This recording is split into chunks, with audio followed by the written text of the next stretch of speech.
Көбүбүздүн өзүндө көп нерсе жатат. Биримдикке элдерди ынтымакка гана чакырат. Бүт нерсе ынтымак менен сакталат, урматтуу жамаат. Бүт нерсе. Ала Тоо 7 областтан турат, 7 областка бөлүнбөйт, 7 областтан турат. 7 област районун, айыл өкмөтүн көчө барып үйдөн турат. Демек, Ала Тоо мекен үй бүлөдөн башталат.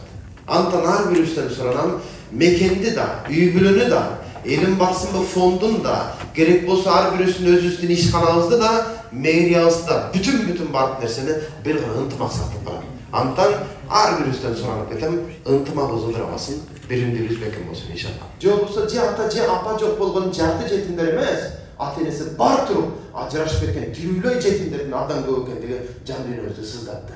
Чындап эле. Андыктан эң маанилүү болгон нерсе үй бүлө экендиги. Бир кезде бүгүнкү күндө көчөгө акчасын таштап ийген ата энени көрө элекмин, бирок көчөгө баласын таштап ийген энелер пайда болуп атат. Көчөгө баласын таштап аткан мыкач аталар пайда болуп атат. Ошондуктан келиңиздер, бүгүн эң коомдун эң бир маанилүү болгон көйгөйлүү маселесинин бири да үй бүлө маселеси. Ала Тоодо болуп аткан апаттын маселесинин да эң себеби үй бүлөдө болуп аткан баракет ошол.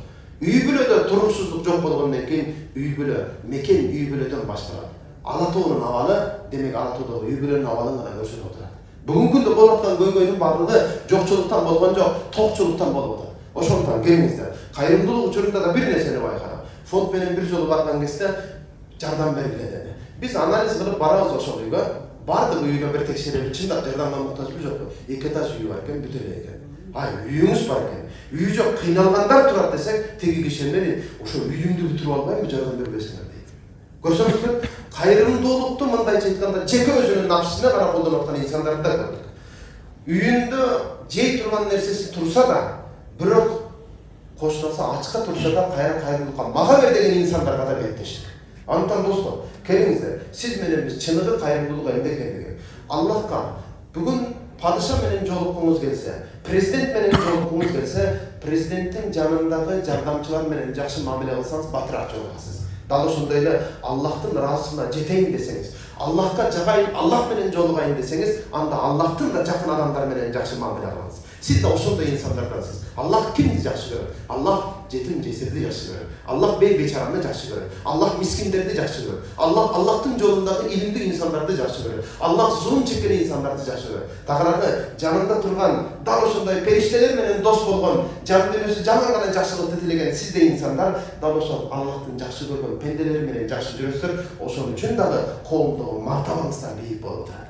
Демек, бул мартабага жөн жеткен жокпуз. Бул мартабага Кудай Тааланын сүйгөн пенделерине жардам колун сунган үчүн ушул жерге жетип келдик. Андыктан келиңиздер, бул жардам колун сонуну текебердикке колдонбой, тескерисинче бейишке кире турган бир жолдон чыгата колдонууну уланта берели иншалла. Сүт айрам деп сүт сатып келген эже сүт сатам дейт.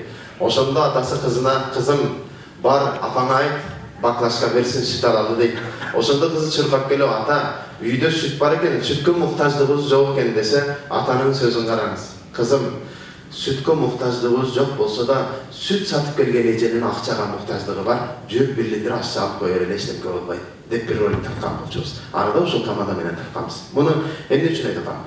Көбүнчө базарда жолдун четинде бөмө жемиш, чөп, бирдекелер сатып отурган жанагы кемпир энелерден башкалардан соода кылганды адат кылсак, бул да өзүнчө бир кайрымдуулуктун бир түрү. Анан баягы 10 сомго 1 боо сүт сатып, баягы чөп сатып атса, 30 сомго 4 боо бересизби деп ошо менен соодалашабыз да. Анан ресторанга кирип 450 сом болду десе 500 сом берип, сдачи не надо деп деле болуп калабыз тияктачы.